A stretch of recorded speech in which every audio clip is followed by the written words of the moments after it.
Bom dia, pessoal. Vamos começar. Só para organizar a aula de hoje, então, a gente vai seguir, né, na análise das oscilações amortecidas, né? Então, só para lembrar, a gente na aula passada estava analisando o oscilador subamortecido, né, o pequeno amortecimento. Ainda sobre o subamortecido, eu vou analisar a questão da potência dissipada, que a gente já começou a analisar na aula passada, e definir, então, o fator de qualidade do subamortecimento.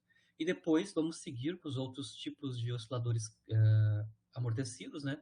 O oscilador crítico, né? E o oscilador supercrítico, e vamos comparar esses dois tipos de movimento, né? Quando o meu oscilador é crítico e supercrítico, ou superamortecido. Basicamente, então, a gente vai resumir os três tipos de amortecimento na aula de hoje, finalizando o subcrítico. Então, só para lembrar, no final da aula passada, ou na aula passada, referente ao movimento de oscilador subcrítico, né, pequeno amortecimento significa que o parâmetro de amortecimento é menor que a frequência natural do oscilador, né, que é o ômega zero. A gente já tinha calculado a potência dissipada, né? A gente mostrou explicitamente que a taxa de variação temporal da energia mecânica, que é a potência dissipada, ela é proporcional, né? É negativa porque decresce a energia mecânica, mas ela é proporcional ao quadrado da velocidade. A gente obteve a expressão da velocidade no limite de beta muito, muito menor que 1, ou seja, pequeno amortecimento e o parâmetro de amortecimento muito pequeno. A gente tem uma simplificação na expressão da velocidade. O termo dominante é um termo em seno de ômega 1t mais sigma, onde ômega 1 é a frequência do oscilador amortecido, né? Fracamente amortecido. É o único dos osciladores amortecidos que ainda tem oscilação, né? A gente vai ver que já nos outros dois não vai ter. Isso ao quadrado, né? E a gente então consegue obter a expressão aproximada, né? Nesse limite de beta muito menor que 1, para a potência dissipada. Se eu quiser calcular, então, quanto é que é a média da potência dissipada, basicamente isso está associado com a média da função seno ao quadrado, né? Seno ao quadrado de ômega 1t mais sigma, né? A média da função seno ao quadrado, lembrando que a função seno ao quadrado é uma função que varia entre 0 e 1, né? Para vários períodos, né? Para vários argumentos maiores que o período, a gente tem que o valor médio do seno ao quadrado é 1/2, é o valor intermediário entre 0 e 1. Tá? E com isso a gente consegue obter, então, finalmente, a expressão para a potência média, então, ao quadrado disto, né, tomando a média sobre a função seno. Então, é 1/2 e o quadrado dessas quantidades que tem aqui. Claro que a gente pode reescrever a constante de amortecimento em termos do parâmetro de amortecimento, né? Lembrando que o beta é definido como B sobre 2m, né? Então a gente pode escrever o B em termos de beta. Bom, a exponencial continua, lembrando que na aproximação de beta muito, muito menor que 1, né? A frequência de amortecimento é a diferença entre ômega zero quadrado e beta quadrado. Então, no limite de beta muito menor que 1, isso é basicamente o ômega 1 ao quadrado é bem próximo de ômega zero ao quadrado. E aí a gente vai substituindo essas aproximações aqui e a gente vê que a potência média está associada com um decréscimo exponencial, né, com o tempo. Basicamente, a expressão da potência média é menos 2 beta, k sobre 2 a quadrado, ena 2 beta t, ena menos 2 beta t. Lembrando que na aula passada a gente definiu, calculou quanto é que é o valor da energia mecânica, né, no limite de beta muito pequeno. Justamente esta quantidade que está aqui, que é o k sobre 2 ao quadrado, que é o valor da energia mecânica sem amortecimento, né? E a exponencial e na menos 2 beta t é justamente o valor da energia mecânica aproximada, né? Aproximadamente o valor da energia mecânica no limite de beta muito, muito menor que 1. Né? Então a gente consegue ver que a potência média é basicamente proporcional ao valor da energia mecânica média, né? A menos de menos 2 beta aqui na frente. Certo? Lembrando que na aula passada, então, a gente já tinha mostrado quanto é que é o valor da energia mecânica no limite de beta muito menor que 1. Então, a potência dissipada média está associada com o valor médio da energia mecânica nesse limite de beta muito menor que 1. Agora a gente pode calcular qual é que é a energia dissipada em cada ciclo do período oscilatório no oscilador subamortecido, né, onde a frequência angular de oscilação é a frequência ômega 1, então o período é 2π sobre ômega 1. No caso, o limite de beta muito menor que 1, né? Isso basicamente é aproximadamente 2π sobre ômega 0. Ou seja, isso significa que o período do oscilador amortecido no limite de amortecimento muito, muito pequeno é basicamente o período do oscilador livre associado.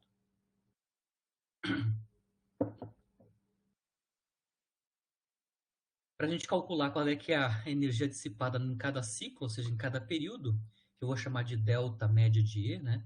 Eu vou basicamente multiplicar a potência, né? Na verdade, a potência média, né? A potência média pelo período. Lembrando que potência é energia por unidade de tempo. Então, se eu multiplicar potência, que é energia por unidade de tempo, por tempo, eu vou obter energia dissipada, né, nesse intervalo de tempo. Então, um sinal menos aqui é só para a gente ter um ΔE positivo definido, porque a potência média é negativa no sentido que eu tenho um decréscimo, né, na energia mecânica. Mas o produto da potência dissipada média vezes o período do oscilador amortecido vai nos dar quanto de energia mecânica é perdida em cada ciclo, né, em cada período. Basicamente, então, esse é o produto desta quantidade pelo período. Então, é 2 beta, valor médio da energia, multiplicado pelo período do movimento do oscilador amortecido. Essa é a quantidade de energia mecânica que é perdida a cada ciclo. Né? Lembrando que a gente tem a energia armazenada no oscilador na forma da energia potencial elástica, né? Que vai sendo perdida enquanto a gente vai estar dissipando energia mecânica. Né? A partir dessa expressão da energia dissipada a cada ciclo, a gente pode definir o chamado fator de qualidade do oscilador amortecido, que é uma quantidade adimensional, né? O chamado fator Q, ou fator de qualidade, né? Q maiúsculo, né? Ele é definido, então, como 2π, já vai ficar claro por que é o 2π, né? 2π e a razão de duas energias, né? A energia armazenada no oscilador, na forma da energia potencial elástica, né?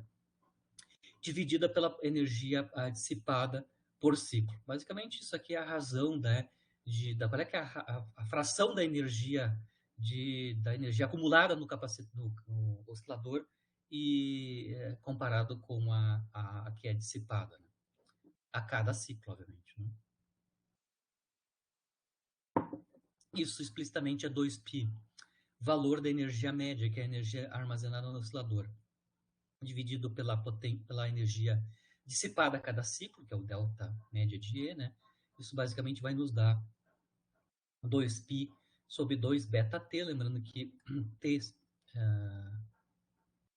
o 2π sobre t basicamente é 2π sobre t basicamente é o ômega 0 ou o ômega 1, né?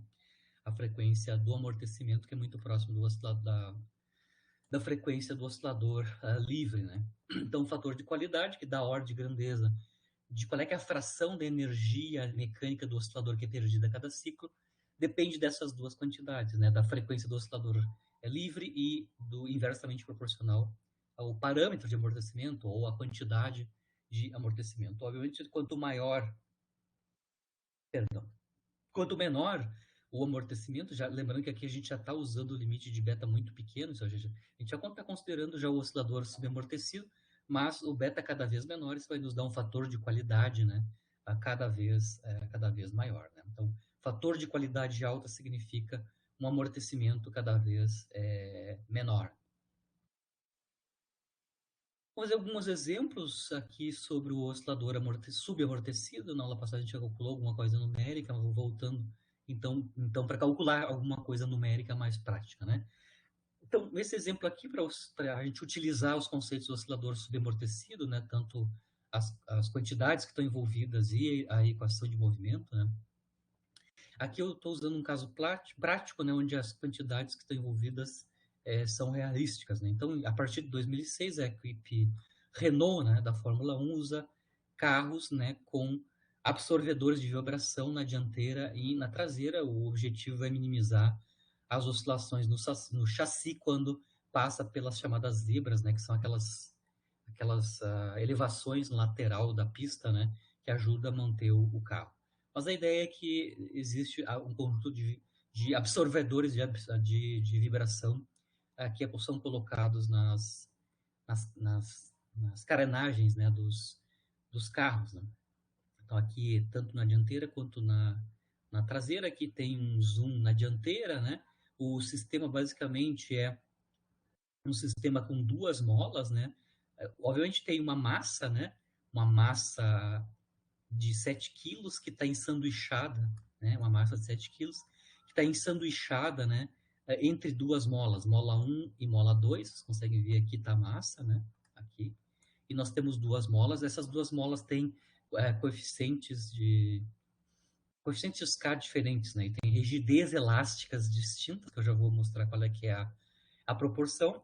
E ainda conectado a esse sistema de duas molas e uma massa de 7 quilos, a gente tem um amortecedor, né, que nos dá uma força de amortecimento que é proporcional, linear com a velocidade, e esse conjunto, né, de amortecedores está colado na carcaça, como está mostrado aqui na, na figura, certo?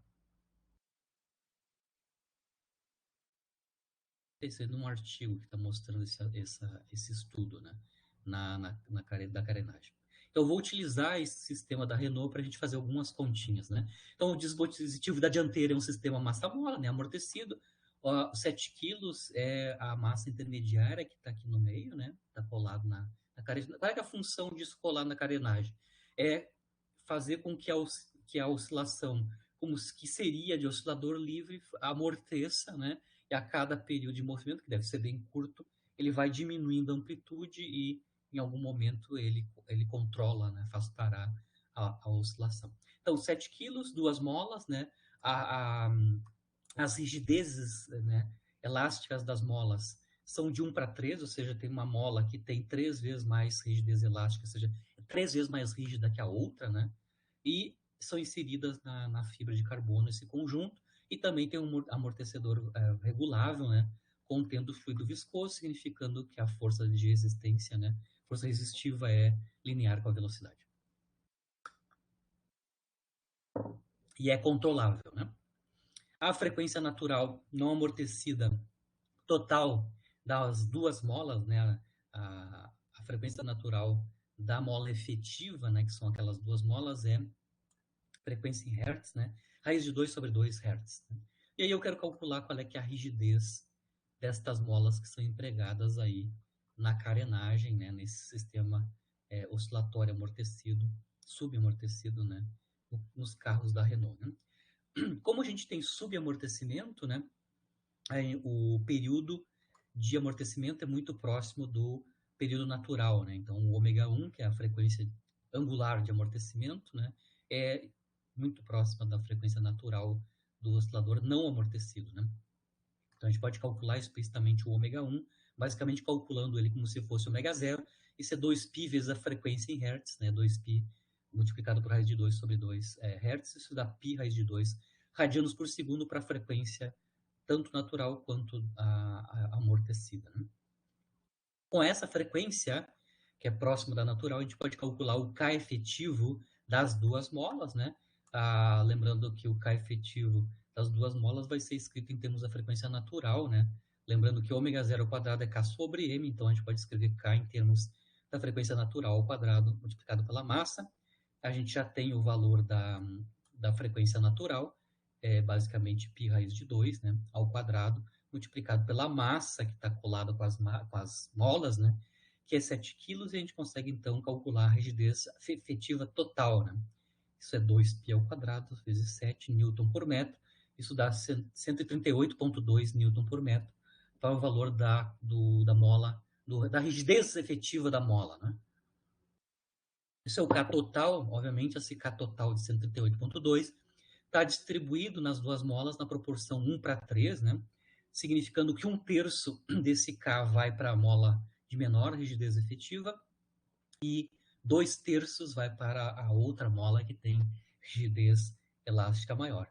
Então, por exemplo, a mola menos rígida tem valor de rigidez K1, né? Que é 1/3 do 138,2, dá 34,55 newton por metro, e a rigidez efetiva da segunda mola, que é a mola com rigidez maior, é 2/3 de 138,2, isso dá 103,65 Newton por metro.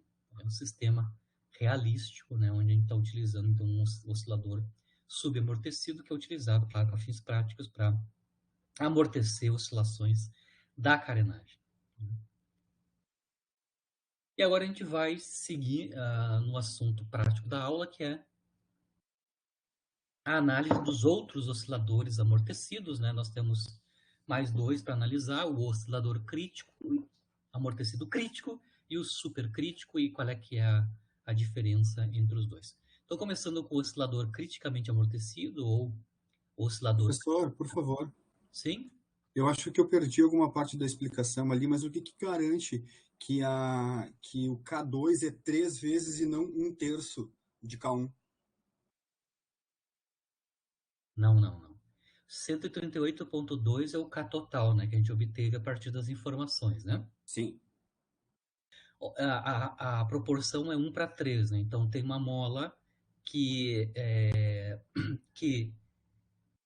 vai portar, né, ou vai conter 1/3 desse K efetivo total, e a outra 2/3 do K efetivo total. Entendi. Né? Certo? Entendi. Olhares bem, Perfeito. né, a K2 ter 3 vezes a K1, né? Então, Perfeito, entendi. só partilhei o K efetivo total nas duas molas para essa proporção. Né? Sim. Obrigado. 1/3 para uma, 2/3 para outra. Né?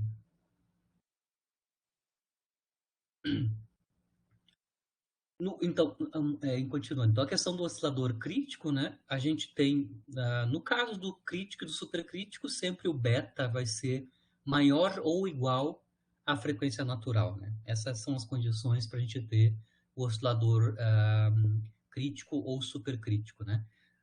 Aqui a gente vai ver que nesses dois casos, né, quando o beta é maior ou igual, né, a ômega zero, o sistema não vai ter mais uma característica de oscilação. Né? No oscilador subcrítico, a gente tem uma oscilação, lembrando que a oscilação não é no sentido periódico, né? Porque eu não volto no mesmo lugar depois de um certo período, né? O que vai acontecer no oscilador subaamortecido eu tenho oscilação, mas o que está acontecendo é que a amplitude de movimento vai diminuindo a cada período, né? Associada à frequência angular ômega 1, né? O que é diferente aqui, né? Aqui rapidamente vai para zero a velocidade instantânea, né? Andando no sentido da origem, que é onde está localizado o ponto de equilíbrio estável na nossa anotação, né? A gente escolheu um sistema de coordenadas que coincide a origem com o ponto de equilíbrio estável, né?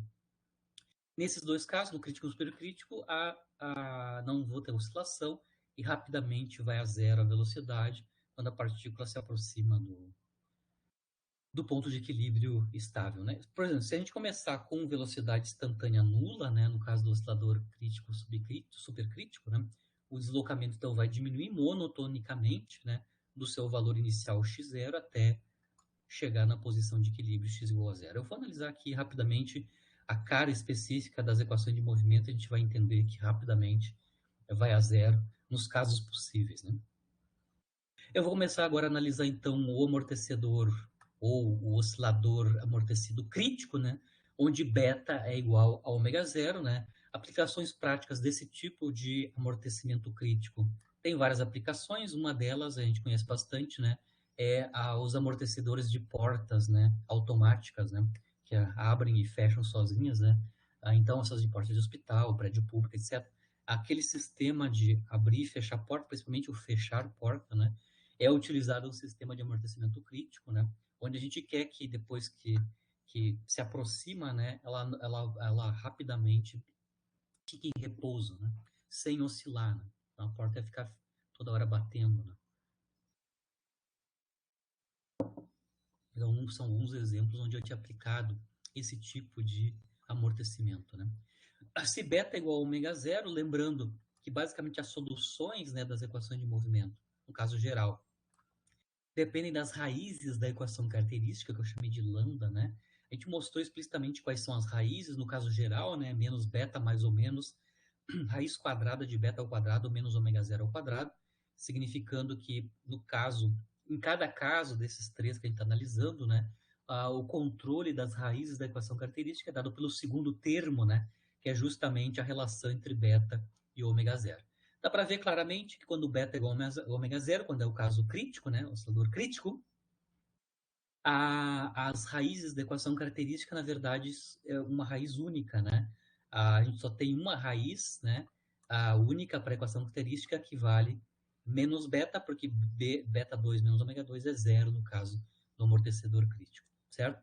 Lembrando, então, como a gente tem só uma única raiz e a solução geral da equação diferencial de segunda ordem é construída como no caso geral, como uma superposição linear de exponenciais que dependem do tempo, onde, acompanhando a variável tempo, nós temos as raízes da equação característica. No caso onde lambda é único, né, a gente tem que construir uma solução geral para a ideal de segunda ordem que seja linearmente independente. Né? Se a gente tem a mesmo lambda, as duas soluções particulares, né, a primeira e o segundo termo, seriam iguais, automaticamente eles não são linearmente independentes. Então, lá na teoria das soluções de equação diferencial, quando a gente tem raízes iguais na equação característica, as soluções individuais linearmente independentes, uma delas, claro, envolve a exponencial e raiz da equação característica multiplicado por t, e uma segunda solução particular, que é t multiplicado pela essa mesma exponencial, de tal forma que as duas soluções particulares, dois termos, são soluções linearmente independentes. E, de novo, claro, os dois coeficientes, né, a determinar, as constantes de integração, A1 e A2, que são típicos da solução geral de equações diferenciais de segunda ordem. Né? Então, basicamente, quando a gente tem raízes reais e únicas, né, na equação característica, a solução geral tem esta forma. Obviamente, quando a gente altera a forma da solução geral da equação diferencial associada para o oscilador crítico, né, a gente, obviamente, vai alterar a forma, né, da dependência temporal da equação horária de movimento e da velocidade como função do tempo, né? Então, aqui explicitamente, como o lambda é menos beta, perdão, né? Menos beta, substituindo menos beta aqui, né? A solução ou a equação horária de movimento, no caso do oscilador crítico, né? Vai ser uma exponencial decrescente, como já acontecia, exponencial decrescente no tempo, né? Como já acontecia no caso do oscilador subcrítico, só que ao invés de nós termos uma função periódica multiplicando essa exponencial decrescente no tempo, nós temos agora uma função linear no tempo, né? Então, claramente, a solução do movimento, a equação horária, tem uma forma distinta, tem uma dependência distinta no tempo, comparado com o oscilador amortecido. Então, aqui eu estou, subamortecido. Aqui eu estou só mostrando a representação, né, dada algumas condições iniciais, né, qual é que é a cara, né, qual é que é a cara desta equação horária, ou seja, x de t em metros versus tempo em segundos, para algumas características de oscilador. Por exemplo, aqui eu tenho um oscilador que tem 5 quilos, né, uma rigidez elástica do meio que é 1.400 newton por metro, ao parâmetro, a constante de amortecimento, perdão, a constante de amortecimento, o que está acima na nossa anotação é B, né? A constante de amortecimento é 200 newton por metro por segundo, né? E é uma condição inicial onde eu vou variar a velocidade.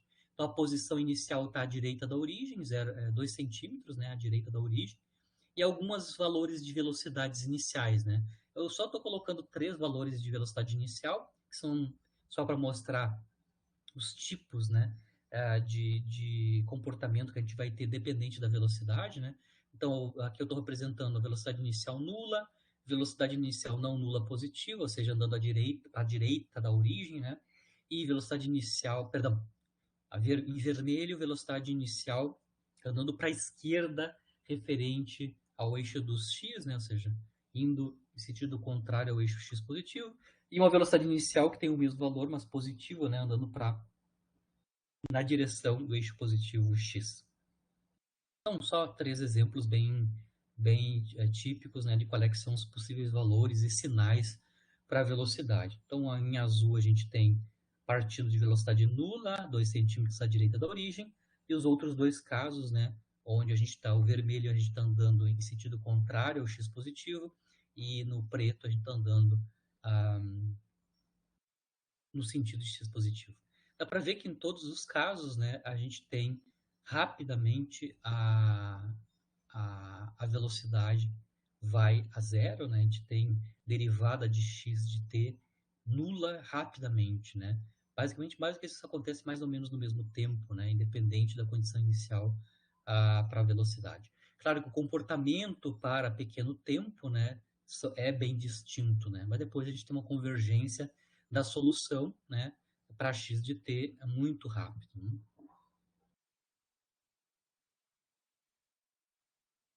Lembrando que em todos os casos, para tempos muito grandes, né, em todos os casos, independente do valor da velocidade, a gente sempre volta para a origem, né, é o ponto de convergência, né, onde está localizado o ponto de equilíbrio estável. Então, não vai ter movimento oscilatório e a gente converge rapidamente com velocidade nula na origem. Né?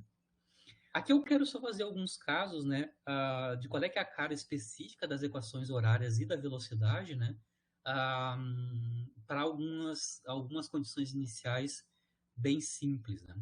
Então, lembrando, as constantes A1 e A2, que aparecem aqui na equação de movimento, né, aqui explicitamente, tem exponencial decrescente no tempo e uma função linear, onde o coeficiente linear e angular dessa função linear são dados pelos coeficientes A1 e A2. Os coeficientes A1 e A2, claro, são explicitamente determinados, né, univocamente determinados a partir das condições iniciais, né, ou seja, x em t igual a zero é x0, x ponto, que é a velocidade instantânea em t igual a zero, é v0. Essas condições iniciais o determinam, né, vão nos determinar as duas constantes de integração. Dada a equação horária do movimento, a gente pode calcular também a velocidade instantânea como função do tempo, fazendo então a derivada temporal do x de t, ou seja, a derivada temporal da equação de movimento. Basicamente é uma derivada do produto, né? A gente tem uma exponencial multiplicada por uma função linear, então é só calcular a derivada do produto, né? Ou seja, deriva exponencial, mantém a termo linear, depois mantém exponencial. Primeiro deriva a exponencial, mantém o termo linear, mais mantém a exponencial, deriva o termo linear, que é trivial, né? A derivada do termo linear é apenas a constante A2, né? Fatoramos todas as exponenciais que aparecem em ambos os casos e que sobrou dentro do colchete, que é a expressão da velocidade como função do tempo, no caso do oscilador amortecido crítico, né? De novo, vai depender dos dois parâmetros A1 e A2, né? Lembrando que o A1 e o A2 vão ser determinados a partir das condições iniciais, ou seja, explicitamente vão determinar quanto é que A1 e A2 em termos das condições iniciais, x0, v0. Né? X em t igual a zero é x0, mas se a gente voltar aqui na equação horária, se a gente colocar t igual a zero aqui na equação horária, x em t igual a zero vai nos dar apenas A1. Né? É o que está aqui. X em t igual a zero é A1, isso vale x0, condição inicial. A velocidade em t igual a zero, né? Se a gente colocar zero aqui na expressão da velocidade como função do tempo, a gente vai obter menos A1 mais A2, isso é igual à velocidade inicial, certo? Então, a gente já tem os dois coeficientes escritos em termos das condições iniciais. A1 e A2 são escritos em termos de x0, v0, que são as condições iniciais, né? E o parâmetro de amortecimento beta. Com essas três quantidades, a gente determina univocamente A1 e A2. São as constantes de constantes de integração. Né? Aqui eu quero só fazer dois exemplos bem rápidos de qual é que é a cara específica das equações horárias de velocidade para algumas condições iniciais triviais, né? Que são simples e são genéricas, são bem gerais, né? O suficiente para a gente conseguir entender o que está acontecendo. Então, aqui não é um exemplo numérico específico, mas é um exemplo analítico bem geral, né? Com soluções triviais para as condições iniciais. Né? Então, aqui eu quero obter explicitamente a solução do oscilador criticamente amortecido, né? No caso onde a condição inicial é trivial e tem esta forma, né? Eu vou partir do repouso em algum lugar fora da origem. Então, a minha condição inicial genérica aqui é V0 igual a zero, ou seja, eu vou partir do repouso, né? Com um oscilador crítico, né? Amortecido crítico, com posição inicial fora da origem. Ou seja, o x0 é diferente de zero. Claro que o x0 pode ter sinal, né? Eu posso estar à esquerda ou à direita da origem, mas essa condição inicial está que eu estou fora da origem a partindo do repouso. O que acontece quando uma partícula está com essas condições iniciais, se eu sei que ela está sujeita a um campo conservativo, elástico, e também uma força dissipativa linear com a distância, né? Perdão, linear com a velocidade, né? Mas com uma condição onde o parâmetro de amortecimento é igual à frequência natural do oscilador livre, né? Bom, nesse caso específico, a gente pode calcular para essa condição inicial particular, né?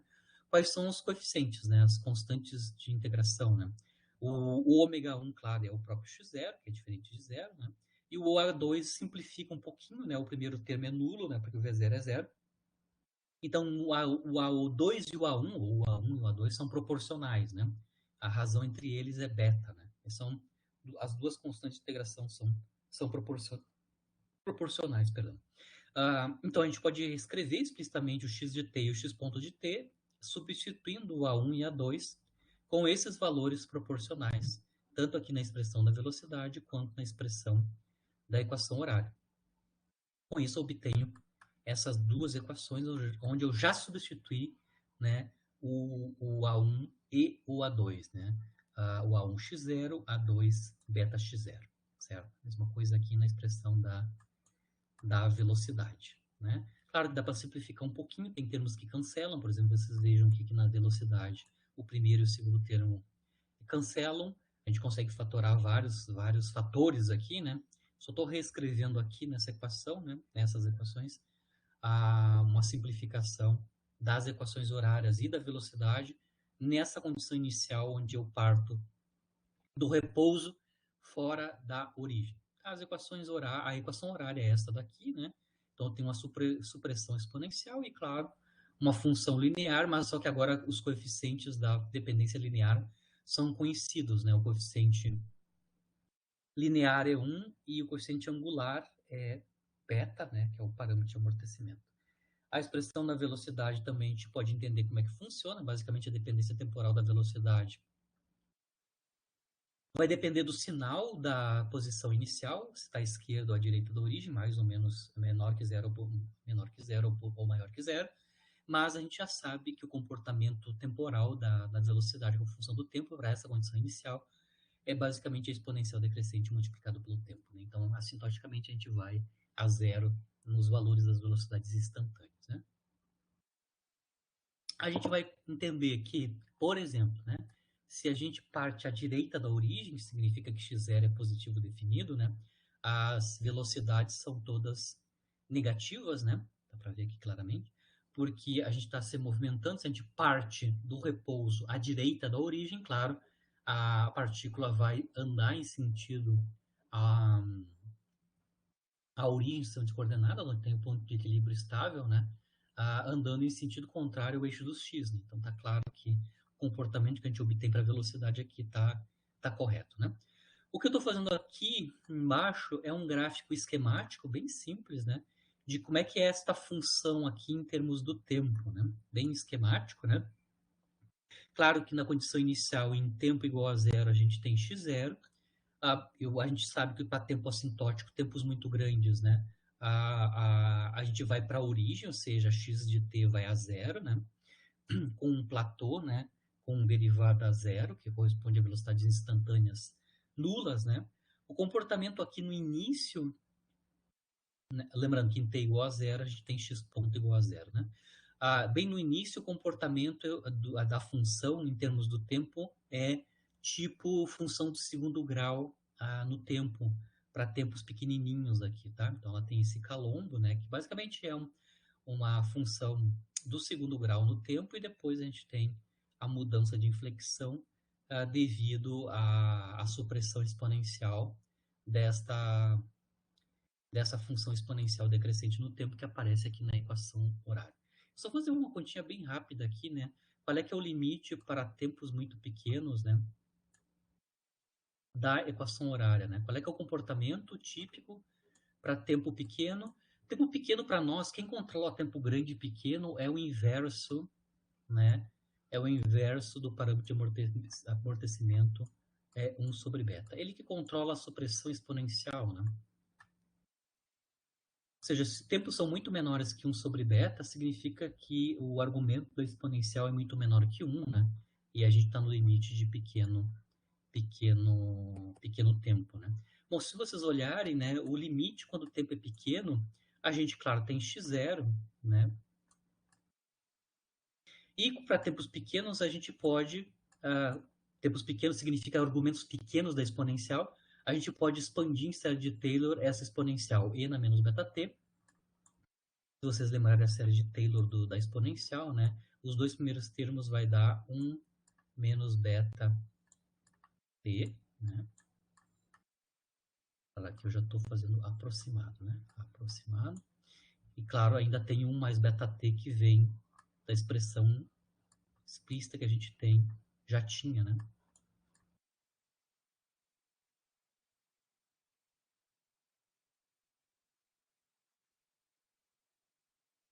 Então, no limite de pequeno t, né? Tempos pequenos, logo no início do movimento aqui, né? A equação horária tem uma forma aproximada que é, como eu estava comentando, né? É quadrática, né? A gente tem aqui, então, x para tempo pequeno, aproximadamente, né? x0 multiplica 1 menos beta t multiplicado por 1 mais beta t, né? Isso é 1 menos beta quadrado a mais b a menos b, né? Multiplicação de a mais b a menos b.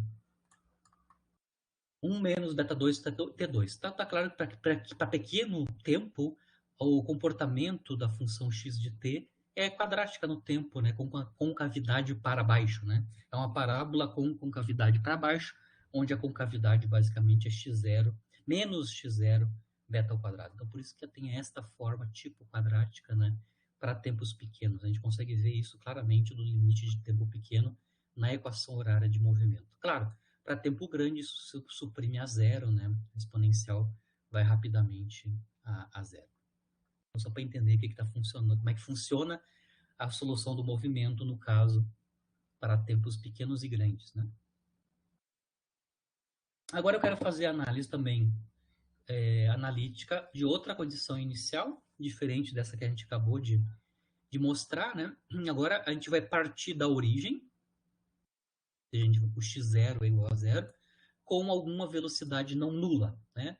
Eu posso estar partindo exatamente com alguma velocidade ou estou passando em t igual a zero na origem com uma certa velocidade v0. Então é uma outra condição inicial bem genérica, né? Partimos na origem com velocidade não nula. Claro que o v0 pode ter sinal, né? Vai depender de que sentido, né, a partícula está se movimentando, se em direção ao x positivo ou ao contrário ao eixo do x positivo. Bom, com essa condição inicial geral, a gente consegue determinar univocamente, né, os parâmetros A1 e A2. O A1 é x0, né? E nesse caso, então, o parâmetro A1 vai ser nulo, né? E o parâmetro A2, né, que é V0 mais x0 beta, né, vai ser apenas a velocidade inicial. Se a gente substituir A1 igual a 0 e A2 igual a V0 na equação horária de movimento e na equação para a velocidade, a gente vai obter essas equações aqui, tanto para a equação horária quanto para a equação da velocidade. Mudou um pouco, comparado com o caso anterior, a questão da velocidade em função do tempo, né? Para essa condição inicial, né? Bom, a posição em termos do tempo, claramente, vai ser suprimida exponencialmente, né? O comportamento para pequeno t dá para ver como no caso anterior, né? A gente vai ser típico quadrático, né? Também no início, né? Fazendo o mesmo procedimento que eu mostrei, né? Mas a velocidade tem, além da supressão exponencial, tem o comportamento linear, que tem esta cara aqui explicitamente, né? a gente consegue ver que a velocidade vai a zero em dois momentos, né? A gente vê que o menor tempo onde a velocidade é nula é quando o termo em colchetes vai a zero, né?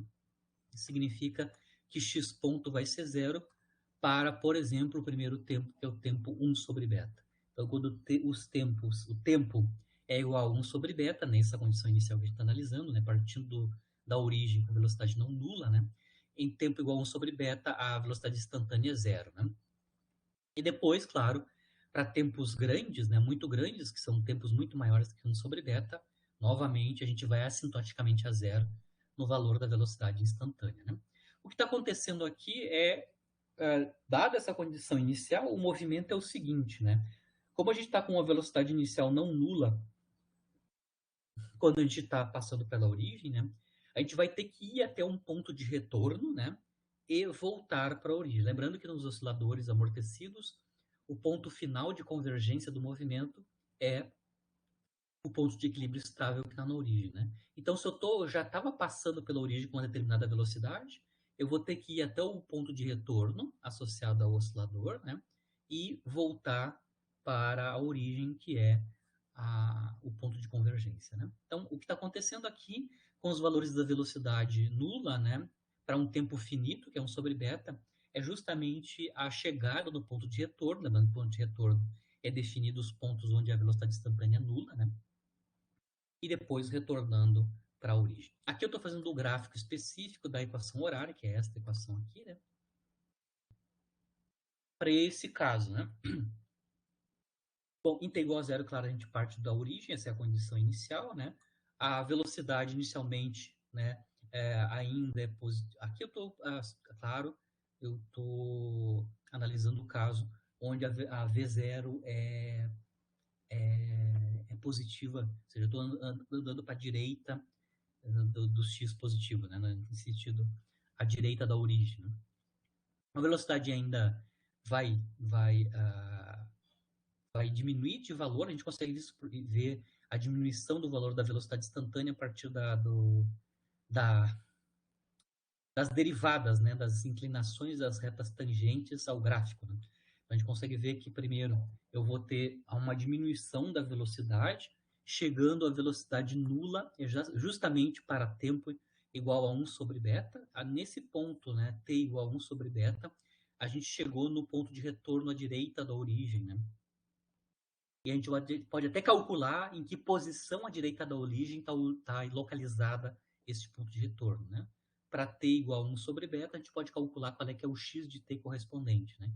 Então, se eu pegar aqui na equação horária, ou analisar a equação horária, e colocar, né, substituir t igual a 1 sobre beta, que é o tempo transcorrido até eu chegar no ponto de retorno, né, um dos pontos de retorno, a gente consegue ver que a posição correspondente é V0 sobre beta dividido por E. Né?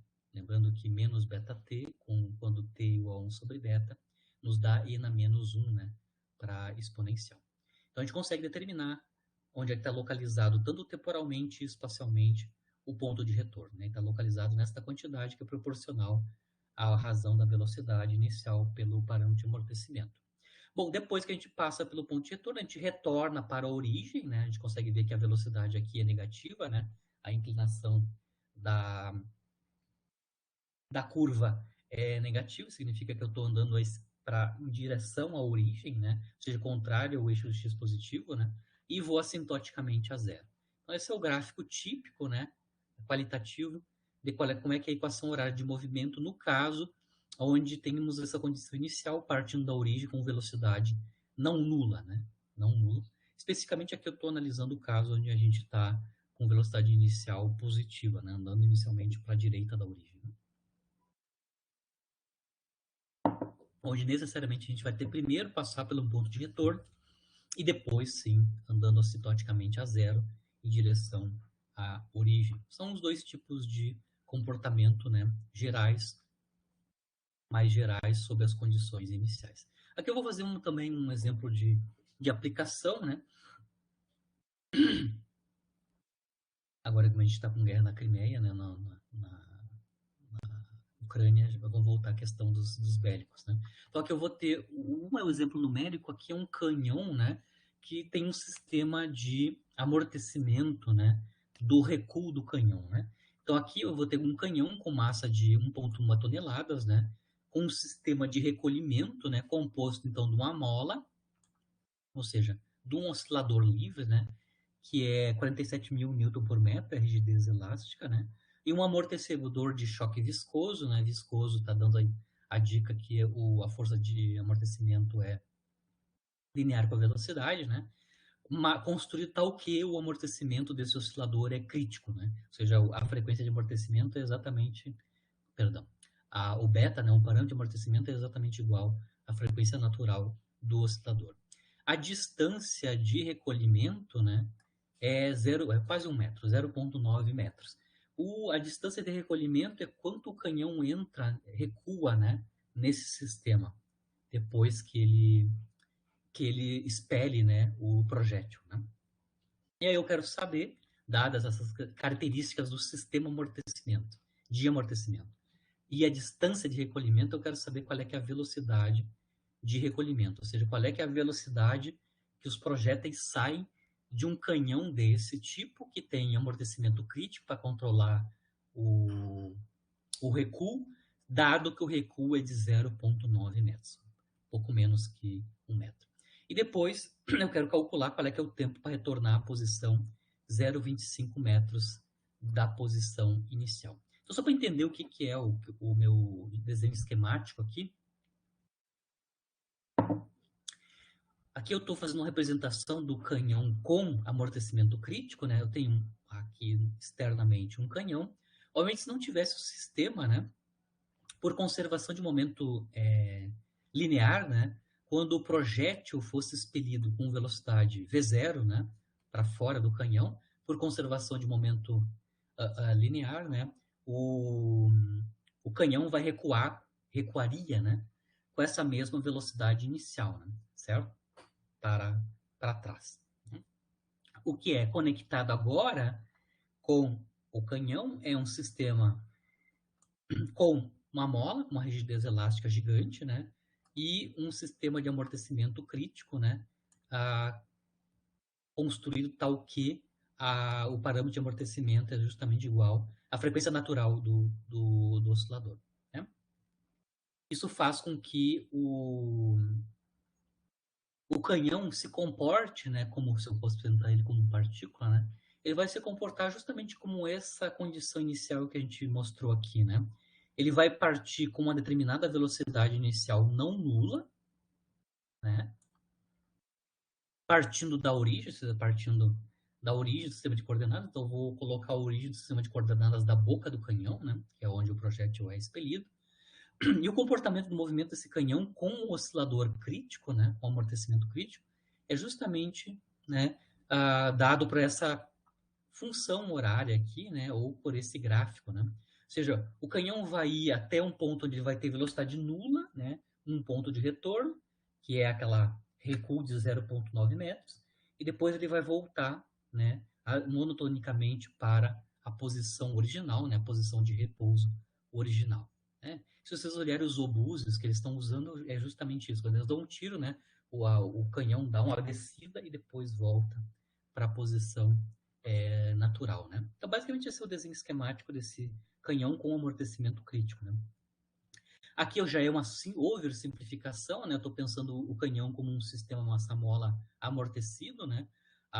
No instante inicial, então, por conservação de momento linear, a velocidade inicial do canhão é V0 também, né? Em sentido contrário, né? Para a esquerda da origem, né? Então, eu coloquei a origem aqui, onde eu parte o meu canhão com velocidade V0 para a esquerda, né? Ele está no sentido contrário ao do projétil, né? Para a esquerda da origem. Ele vai recuar, então, 0,9 metros, né? Tá claro que o 0,9 metros é justamente a distância entre a origem e o primeiro ponto de retorno, ou o ponto de retorno à esquerda da origem. Depois ele vai voltar com um movimento monotônico com a velocidade na posição, até zerar a voltar para a origem, né? Até voltar à origem com velocidade nula, né?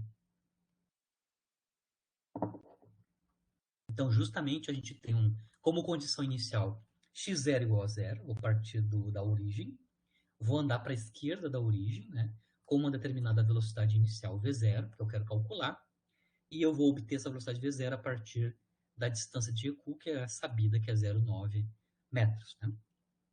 Bom, aqui eu já determinei que eu tenho um problema numérico aqui na minha conta, mas eu vou fazer toda a análise como se estivesse correto o valor de ômega zero que eu calculei aqui. Né? Mas a gente sabe que como a gente tem o oscilador crítico, né? Beta igual a ômega zero, então tudo é controlado pela frequência natural do oscilador sem amortecimento. Né? A frequência angular do oscilador livre, né? Sem o amortecimento, seria a raiz de K sobre M, né? Ou seja, eu consigo obter, por esta razão, a frequência angular do oscilador sem amortecimento seria a raiz quadrada, corrijo depois nas notas de vocês, né? Seria a raiz quadrada do K sobre M, lembrando que o K é 47.000 Newton por metro, ou seja, 4,7 10 na 4 Newton por metro, e a massa é 1.100 quilos, isso é 1,1 10 na 3 quilogramas, né? A gente vai obter, então, para ômega zero, raiz quadrada de 42,7 radianos por segundo em unidades SU. E SU. Isso dá 6 ponto alguma coisa, tá? É da ordem de 6 radianos por segundo. Aqui a minha conta está toda numericamente errada, mas eu só vou mostrar como é que funciona a solução, né, para obtenção da velocidade. Certo? Lembrando que o beta, o parâmetro de amortecimento, como é crítico, o oscilador, ele é exatamente esse valor de 6 radianos por segundo para o parâmetro de amortecimento. Lembrando que a equação da velocidade, né, tem esta forma, né? Obviamente, esse canhão justamente corresponde a essa condição inicial que a gente parte da origem com velocidade não nula, né? Inclusive com a velocidade negativa, né? Andando para a esquerda da origem. Né? A gente vai obter a velocidade a partir das informações do recuo, porque a gente mostrou claramente que depois de um tempo, para essa condição inicial, né? Depois de um tempo 1 sobre beta, a gente chega no primeiro ponto de retorno, que está a 0,9 metros da origem. Né? Então, a gente sabe que depois de um tempo 1 sobre beta, a gente volta para uma posição que é conhecida, né? A gente acabou de calcular a posição correspondente ao ponto de retorno, né? Ou seja, correspondente a tempo igual a 1 sobre beta no movimento, né? É V0 sobre beta dividido por E. Então, eu sei onde está localizado o ponto de retorno. Eu sei que esse 0,9 metros à esquerda da origem corresponde a uma distância que é V0 sobre beta dividido por E, né, a medida a partir da origem. Com essa informação, eu vou conseguir obter a velocidade, tá? A velocidade inicial do canhão. Né? Ou seja, x em tempo igual a 1 sobre beta, dada essa nossa condição inicial, é justamente V0 sobre beta sobre E, né? E lembrando que essa posição é justamente 0,9 metros, que é dado aqui como a distância de recolhimento do canhão. Ou seja, usando então quando é que é a localização do ponto de retorno e quanto é que vale explicitamente a localização desse ponto de retorno à esquerda da origem, né? A gente vai ter então que V0 sobre beta E tem que ser menos 0,9 metros. Né? Posição do ponto de retorno conhecido, V0 sobre beta sobre E, é menos 0,9 metros à esquerda da origem. Então está claro que a velocidade inicial pode ser determinada a partir do produto beta-E, né, multiplicado por o ponto da localização do ponto de retorno, né, à esquerda da origem, que é menos 0,9 metros. Né? Claro, aqui eu tenho que colocar a solução numérica, aqui na verdade não, a gente tem que colocar ainda a raiz quadrada do 42,7, que é da ordem de 6, né? Aqui, obviamente, o valor numérico está incorreto, mas fazendo esse produto a gente consegue obter a velocidade inicial, né? Aqui, erradamente, deu 104,5, mas na verdade é 6 multiplicado por E, multiplicado por menos 0,9, né? Isso é da ordem de... O E é da ordem de 2,78, da ordem de 3, né? Isso basicamente vai dar 16, 18, né? Deveria dar corretamente numericamente menos 18 metros por segundo para o valor da velocidade. Deu 104 porque eu errei aqui o valor numérico da frequência angular, né? E do beta, né? Mas, a princípio, a maneira de calcular é só esse produto, né? Beta E vezes a localização do ponto de retorno, isso vai nos dar a velocidade inicial, né? Ou seja, a velocidade está correta, né? O sinal tem que ser negativo, porque eu estou andando para a esquerda da origem, né? E um valor numérico que é da ordem correta da ordem de 18, né? 18 metros por segundo, não 104, como eu fiz aqui. Esse é o Professor, primeiro... 16,33. Exato, 16,33, né? Menos, né? E lá em cima é 6,53. Isso. Eu só corrijam aqui na minha nota, tá? O ponto de partida do erro é aqui, né? Eu esqueci de calcular a raiz quadrada, né? Mas a ideia é essa. A ideia do cálculo tá explícito, né? A gente consegue obter a velocidade inicial, sabendo que ele é crítico com essa condição inicial, a partir do valor do recuo, né? O valor do recuo é dado à esquerda da origem, a gente consegue isolar V0 em termos dessa distância de recuo, né?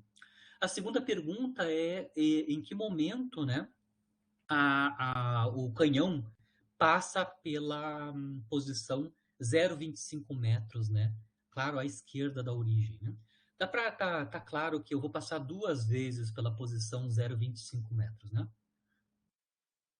Lembrando que a distância de recuo total aqui até o ponto de retorno é 0,9 metros. O 0,25 está logo depois da origem, à esquerda da origem, né? Tá um pouquinho à esquerda da origem, na verdade, um quarto por aí da distância total de recuo, né? Eu vou passar duas vezes, né, por esse 0,25. Uma na ida, em sentido ao ponto de retorno, e outro na volta, né?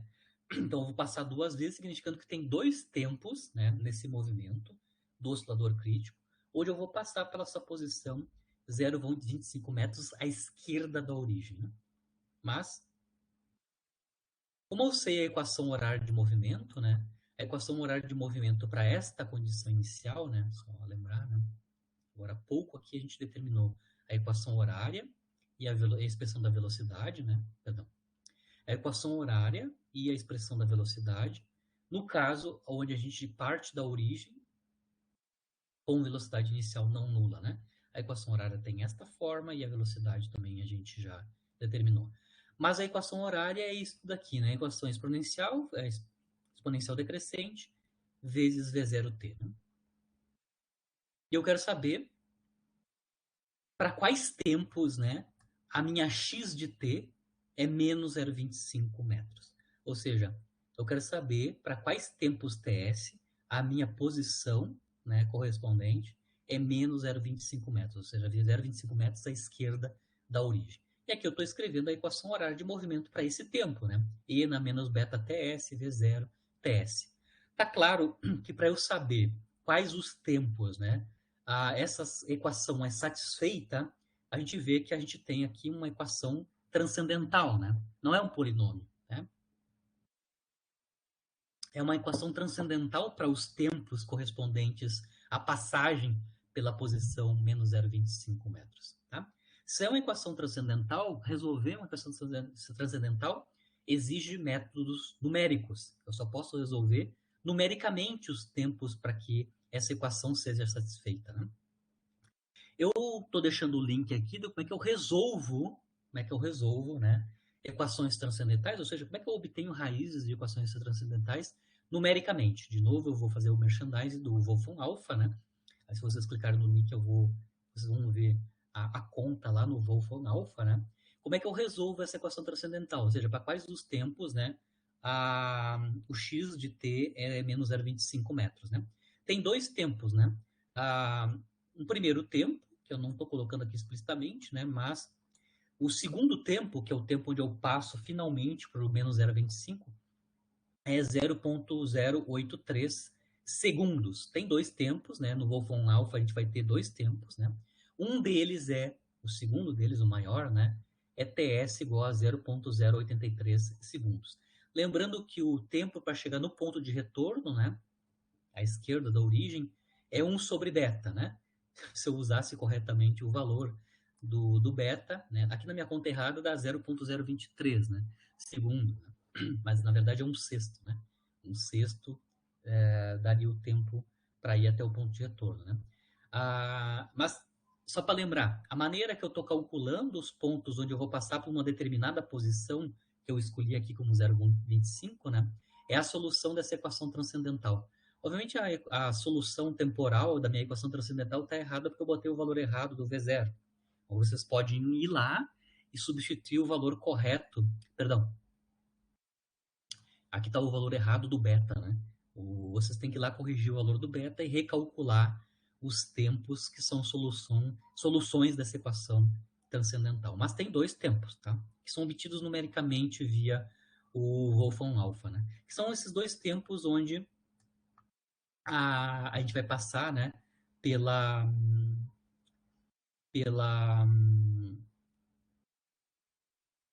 ponto x igual a menos 0,25 metros, né? E claro, a gente controla o tempo e a posição do ponto de retorno, né? Nesse meu conta errado, o ponto de retorno está a 0,023 segundos, né?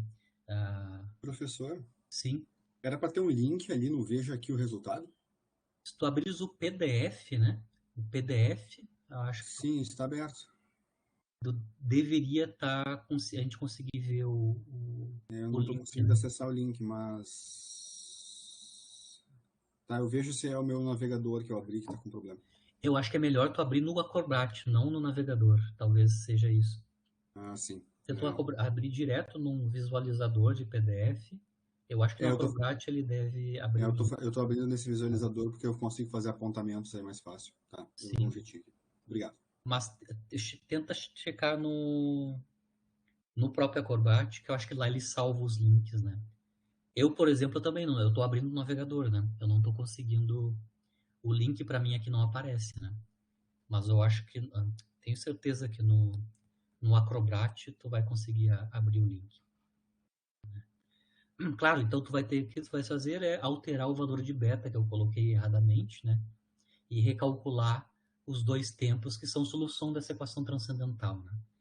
Vão ter 2 tempos, a primeira passagem, o tempo correspondente à segunda passagem pela posição menos 0,25 metros. Claro, esse é um exemplo realístico, né? De um sistema de oscilador criticamente amortecido, né? Que é utilizado então para controlar, né, o recuo, por exemplo, de um obuso, de um canhão, né? Lembrando que pode ser utilizado esse tipo de amortecimento também para controlar a questão do fechamento de portas, né, automáticas, como eu comentei, né? Obviamente tem que fazer um fine tuning, né? Tem que controlar qual é que é o parâmetro de amortecimento associado ao oscilador livre, né? E tem que ser construído um sistema tal que o parâmetro de amortecimento é exatamente igual à frequência natural do oscilador sem o amortecimento, né? E agora nós vamos analisar o último tipo de oscilador amortecido, que é o super amortecido ou supercrítico, né? Onde o parâmetro de amortecimento é maior que a frequência natural, né? Para a gente simplificar a análise da equação horária e da velocidade, nesse caso aí, né, eu só vou... Lembrando, que o ponto de partida é sempre para construir a solução da equação horária. Nesses casos de osciladores amortecidos, né, tudo depende das raízes da equação característica, né? No caso geral, né, as raízes da equação característica, né, que vão ser utilizadas para escrever a solução geral da equação diferencial associada ao movimento amortecido, né, é menos beta mais ou menos raiz quadrada da diferença de beta quadrado com ômega zero ao quadrado. No caso do oscilador supercrítico, onde beta é maior, né, beta é maior que ômega zero, ali dentro da raiz quadrada da raiz característica, né, que a gente tem, então, a diferença entre beta 2 e ômega zero quadrado, né, para condensar, simplificar a escrita da equação horária da velocidade, essa diferença que está dentro da raiz quadrada ali na equação característica, né, eu vou chamar de ômega 2 ao quadrado.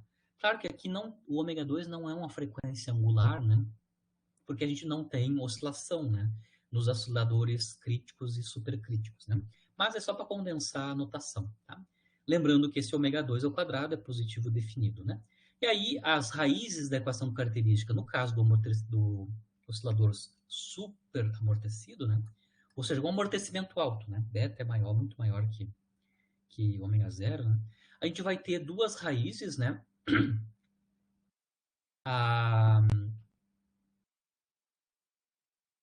Duas raízes, né? Que é mais ou menos... Na verdade, está faltando aqui o menos beta, né? As duas raízes da equação característica são menos beta mais ou menos ômega 2, né? Menos beta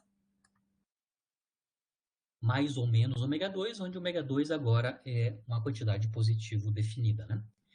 Significando, então, que agora, no caso do oscilador supercrítico, né, ou no super amortecido, né, as raízes da equação característica são reais, né? Lembrando que no caso do oscilador subamortecido, as raízes da equação característica eram imaginárias, por isso que a gente tinha aquele comportamento oscilatório, né? No caso crítico, eram reais, mas únicas, né? E agora, no caso supercrítico, são reais e distintas, né? Onde as raízes têm um termo comum, que é o menos beta.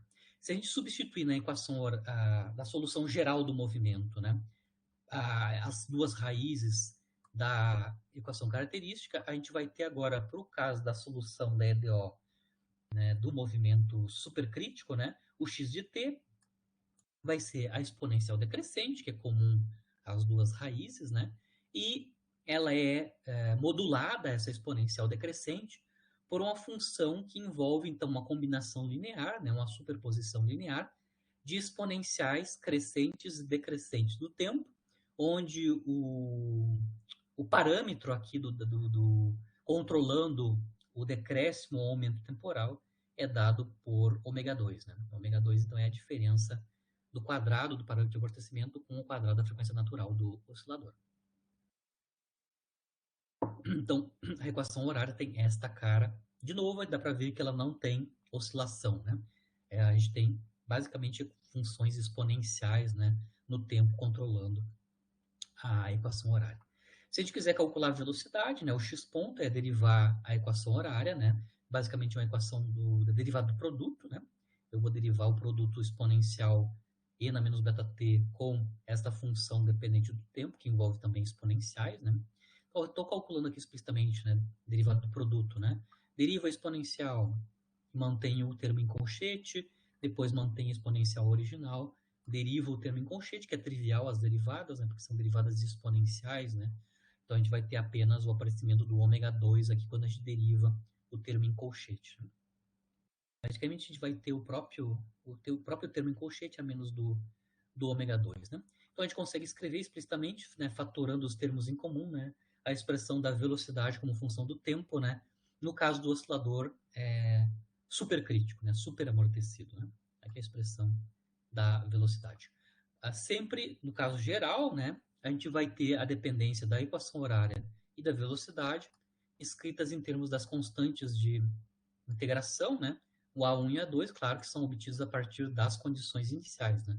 Então, o A1 e A2, de novo, né, novamente, vão ser obtidos a partir das condições iniciais, posição em t igual a 0 x0, velocidade em termo igual a 0, em t igual a 0 é v0. Essas condições iniciais vão ser utilizadas para obter univocamente os parâmetros A1 e A2, tanto para a equação horária quanto para a velocidade em termos do tempo. Muito bem. Como no caso anterior, eu vou repetir, né, qual é que é a cara da equação de movimento e da velocidade, naquelas condições iniciais típicas, né, que a gente acabou de mostrar para o oscilador crítico, né? Primeiro,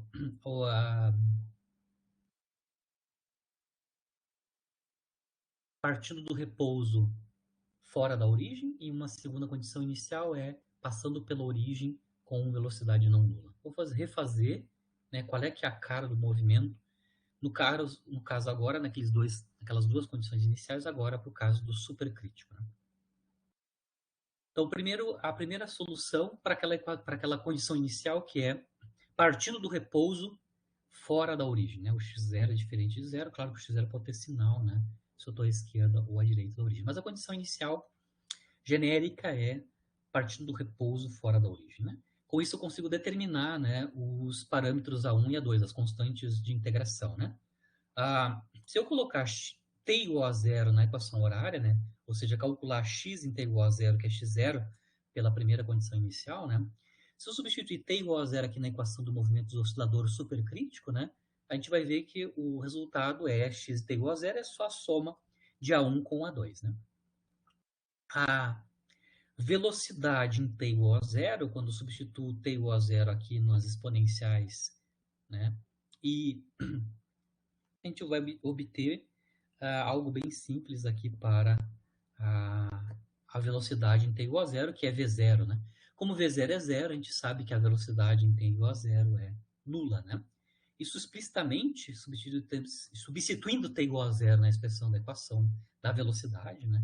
A gente tem esta equação que envolve o A1 e o A2. Obviamente, como a gente tem um sistema de equações lineares para os parâmetros A1 e A2, a gente pode resolver esse sistema, né? É que eu estou só brincando um pouquinho com eles. No final das contas, eu posso escrever esse sistema do A1 e do A2 dessa maneira, né? Mas como a gente tem duas equações e dois parâmetros, a solução, como a gente quer, é unívoca, né? Única, né?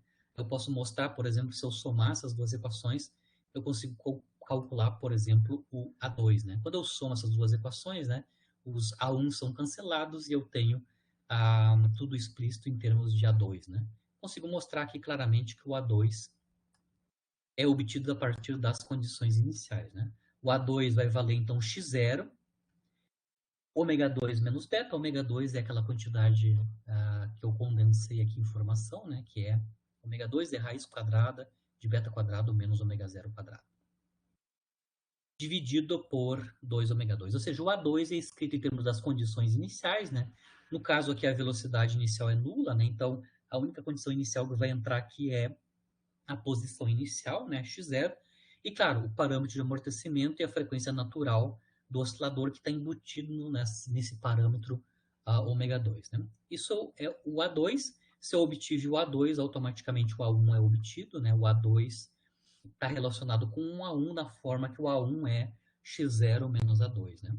Então, o A1 é x0 menos o A2 é determinado, e aí a gente vê que o A1 é x0 ômega 2 mais beta dividido por 2 ômega 2. Ou seja, o A1 e o A2 são muito parecidos, né? Só troca um sinal aqui no termo em colchete, né? Em parêntese, né? O A2 é ômega 2 menos beta e o A1 é ômega 2 mais beta. Então tem fatores em comum e a única diferença é o sinal aqui na relação entre o ômega 2 e o beta.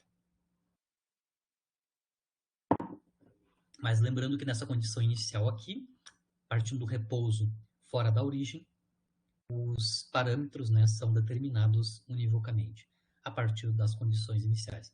Claro, se eu quiser saber qual é, que é a equação horária explícita, né, pegaria os dois parâmetros e substituiríamos, né, tanto na equação horária aqui, né, obviamente está claro que vão ter termos em comuns que podem ser fatorados, né, que são o x0 dividido por 2 ômega 2. E lá dentro sobraria ômega 2 mais ou menos beta aqui nos parâmetros, né? Aqui dentro do colchete. Né? A mesma coisa na velocidade aqui também, né? A expressão da velocidade. Mas aqui eu só estou exemplificando como é que eu obtenho, né, os parâmetros A1 e A2 a partir das condições iniciais, usando essa condição inicial trivial, que é partindo do repouso fora da origem. Lembrando, a gente já sabe usar o Wolfram Alpha, eu posso graficar, né, tanto o x de t quanto o x ponto de t, a velocidade como função do tempo, explicitamente em termos, dadas as condições iniciais, né, uma posição inicial, eu posso exemplificar alguns valores de x0, né, e as relações entre beta e ômega, né, claro, com beta maior que ômega 0. E a gente consegue graficar isso naturalmente. Que foi o que a gente fez um pouquinho no exemplo anterior, do caso do oscilador crítico, né? E aqui eu quero fazer o segundo exemplo que a gente também fez para o oscilador crítico, né? A segunda condição inicial trivial, que é velocidade não nula partindo da origem, né? Então, eu estou partindo da origem com velocidade diferente de zero. Nesses casos, claro, como a gente viu no caso anterior, né, a gente vai ter o movimento é tal que a gente vai ter que ir até um ponto de retorno e depois retornar à origem, decrescendo monotonicamente o x de t, né, até chegar na origem, que é o ponto de equilíbrio estável. Né? Então, nessa segunda condição inicial, a gente vai ter que recalcular, né, os parâmetros, né, o A1 e o A2, né? Com agora a velocidade não nula e posição inicial zero. Então, x igual a zero é zero, né? Aqui é o x0 é zero. Isso é A1 mais A2, como a gente viu no caso anterior. Isso significa que o A1 e A2 são simplesmente conectados, né? O A2 é o negativo de A1. E a segunda condição inicial, que é a velocidade igual a zero, é V0, só que agora o V0 é não nulo, né? A expressão da velocidade em tempo igual a zero é esta quantidade aqui, né? E daí, como o A1 e o A2 estão relacionados, simplesmente relacionados, né? O A2 é negativo do A1, né? A gente pode claramente obter o A1, né? Explicitamente usando a segunda condição inicial, né? A gente consegue mostrar que o A1 é V0 sobre 2 ômega 2, e automaticamente, então, o A2 é menos V0 sobre 2 ômega 2. Então, aqui no caso dessa condição inicial, onde a gente parte da origem com velocidade não nula, os coeficientes, né, as constantes de integração são simplesmente conectadas, né? Elas têm a mesma intensidade, só sinais contrários, né? E aí eu posso escrever claramente a equação horária de movimento do oscilador supercrítico quando a gente tem esta condição inicial, né? Partindo da origem com velocidade inicial não nula, né? Então, os fatores em comum dos coeficientes são V0 sobre 2 ômega 2, né? O sinal menos aqui aparece devido ao sinal do ômega 2, né? E depois a dependência temporal é dado pelo produto da exponencial decrescente, n menos beta t, com essa superposição de exponenciais, né? Que envolve o parâmetro ômega 2, né? O ômega 2, então, o quadrado ômega 2 é a diferença do beta quadrado com ômega 0 quadrado, certo? Lembrando que eu posso ainda reescrever, né? O termo em colchete, né? Porque, se vocês olharem aqui, essa expressão que está aqui dentro do colchete, basicamente é proporcional à função seno hiperbólico, né? Lembrando a definição da função seno hiperbólico de x, né? Ela é e na x menos e na menos x dividido por 2, né? Tá claramente, dá para ver claramente que o que está aqui dentro do colchete deve ser proporcional à função seno hiperbólico de ômega 2t. O argumento das exponenciais é ômega 2t. Então, só para compactar a notação, né, eu vou identificar o que está aqui dentro como sendo duas vezes seno hiperbólico de ômega 2t. O 2, então, vai cancelar com esse 2, e aí eu posso ainda escrever de forma compacta, né? A equação horária de movimento do oscilador supercrítico nessa condição inicial, onde eu parto da origem com velocidade inicial não nula, né? A cara da dependência temporal é exponencial e na menos beta t, multiplicada pelo seno hiperbólico de ômega 2t. Lembrando como é que é a dependência do seno hiperbólico, né? Tem esse tipo de comportamento, né? Ele é zero quando x igual a zero, depois ele cresce, né? Basicamente para tempos muito grandes, basicamente cresce da forma exponencial. Vocês conseguem ver aqui que para argumentos muito grandes do seno hiperbólico, basicamente o controle do tempo assintótico, né, da função seno de ômega 2t é basicamente um exponencial crescente, né, e na ômega 2t sobre 2. Né? Mas, de maneira compacta, a gente já conhece a solução do movimento. Né? A dependência temporal é o produto da exponencial pelo seno hiperbólico de ômega 2t.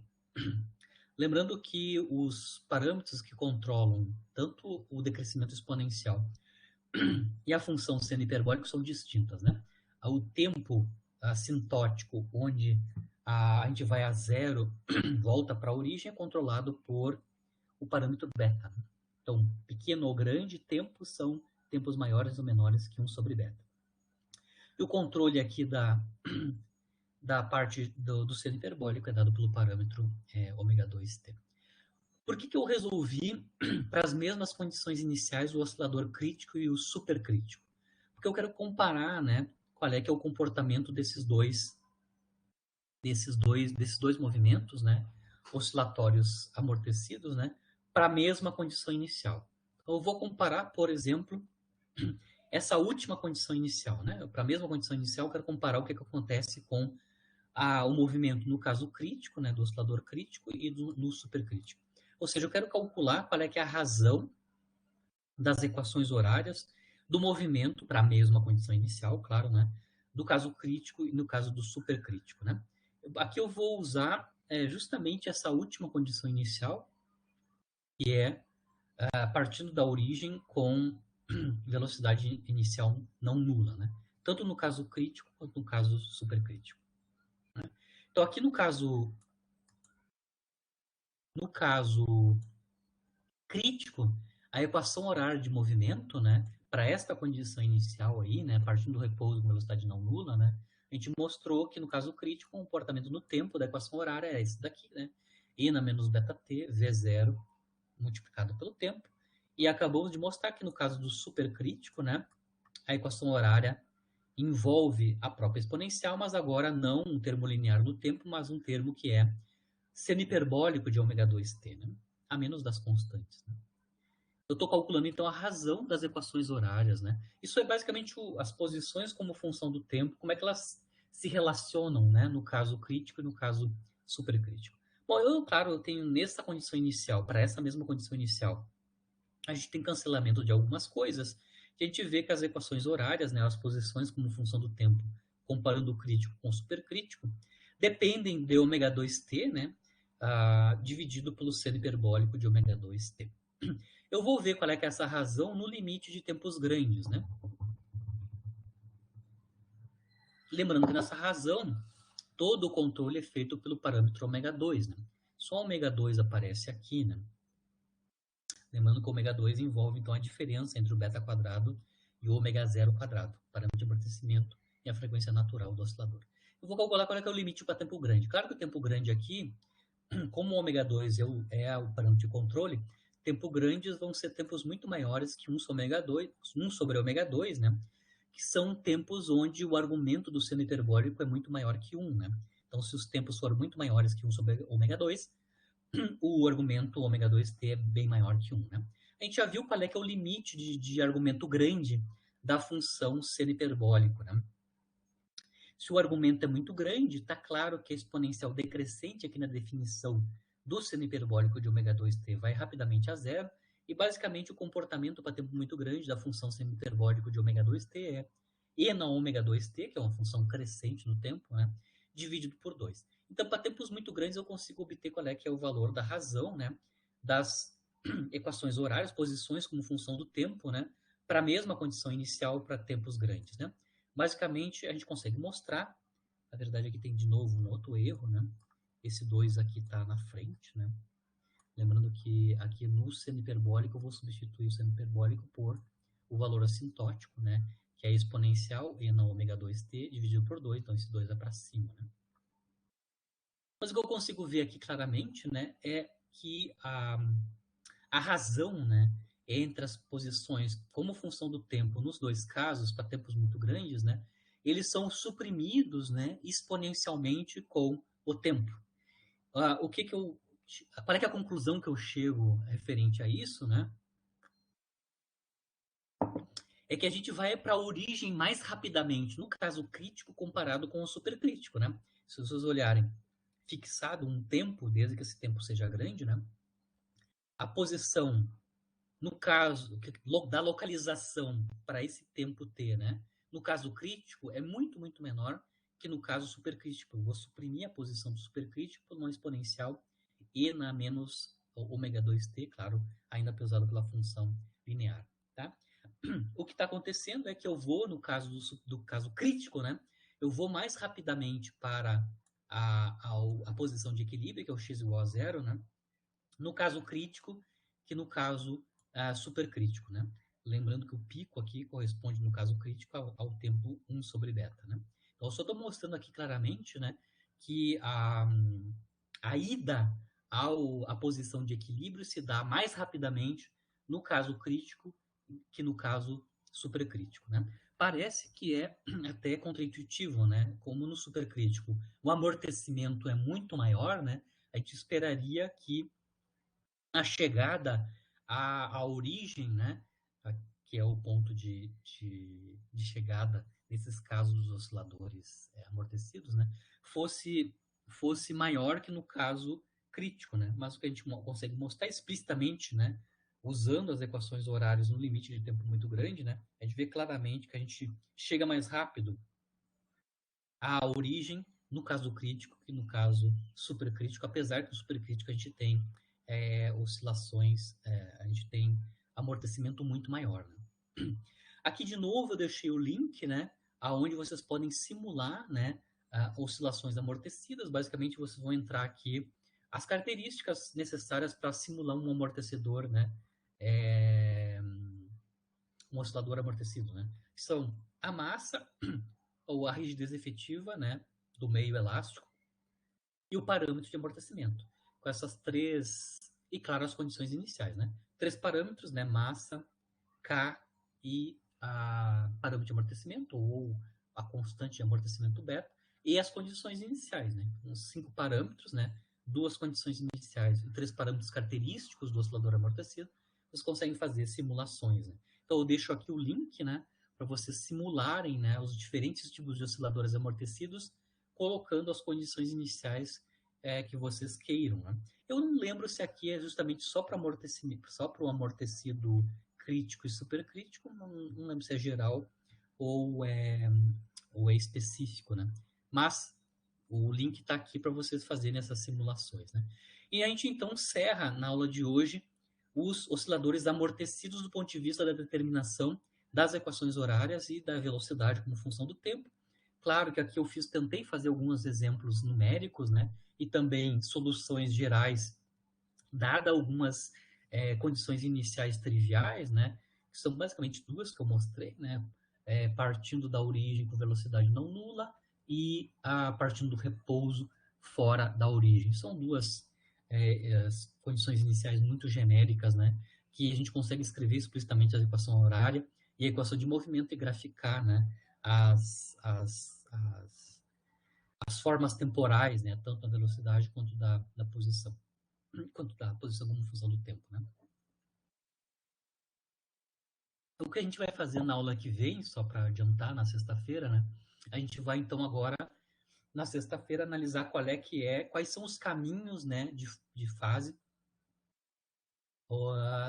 associados aos osciladores amortecidos, né? A gente mostrou algumas aulas atrás, né, que o espaço de fase, no caso dos osciladores livres, né, sem amortecimento, os caminhos de fase são elipses, né? E essas elipses são dependentes das condições iniciais da forma da energia mecânica que é conservada. Né? Ou seja, os diagramas de fase associado ao oscilador livre são um conjunto, né? Conjunto de elipses, né? Cujas condições iniciais nos dão os semi-eixos, né?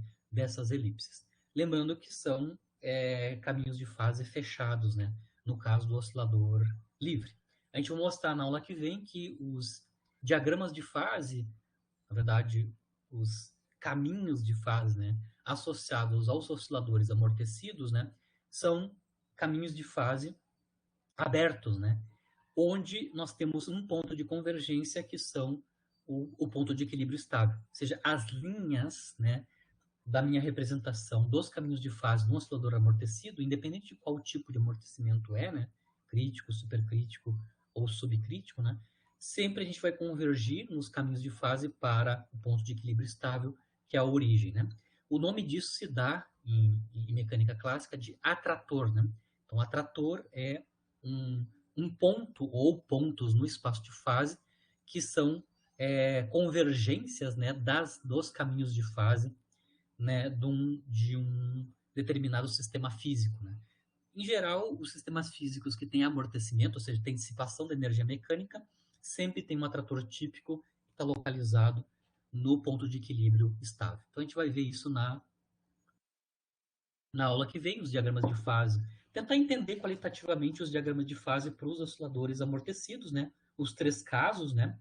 E depois a gente vai começar a analisar um outro tipo de oscilador, né, que é os osciladores forçados. Então, além da análise dos diagramas de fase dos osciladores amortecidos, na aula que vem a gente vai começar a análise dos osciladores forçados. O que é um oscilador forçado? Eu vou ter um oscilador amortecido, no caso geral, né, e externamente, né, a gente vai aplicar uma força externa. Na aula que vem a gente vai analisar o caso onde a força externa é periódica, tá? E vamos ver qual é, que é a consequência da minha força externa ser periódica. Então, no caso das oscilações forçadas, a gente tem um balanço de retirada de energia mecânica do sistema devido ao amortecimento, como a gente viu aqui no caso do oscilador amortecido, né? A gente tem perda de energia mecânica, ou seja, a gente tem uma potência dissipada não nula, né? Mas só que quando a gente vai forçar, né, vai fazer um oscilador forçado, a gente está introduzindo energia de volta no sistema devido à força externa, né?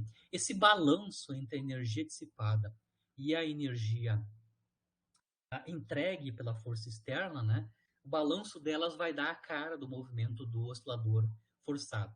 Na aula que vem, a gente vai mostrar, claro, um caso particular de força externa que é periódica, né? E a gente vai ver que a consequência disso é, se a força externa for periódica, a gente vai ter o fenômeno da ressonância, né? Então, a gente vai ter ressonâncias na amplitude de movimento, a gente vai ter ressonâncias na velocidade ou na energia cinética, a gente vai ter ressonâncias na potência média também, né?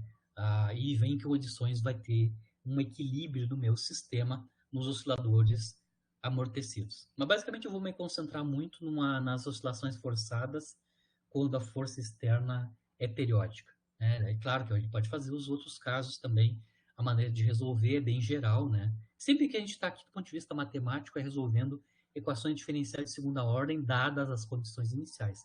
É isso que a gente faz na segunda lei de Newton, né? Nos casos 1D que a gente está fazendo, é resolvendo as equações horárias são soluções de equações diferenciais de segunda ordem, dadas as condições iniciais, né? Então a gente vai ver essas duas coisas na aula que vem. Diagramas de fase para osciladores amortecidos e começar a análise dos osciladores forçados, especificamente quando a força externa é periódica. E aí encerrar a aula, fica à disposição de vocês se vocês têm alguma dúvida, né? Professor, Voltamos na fala.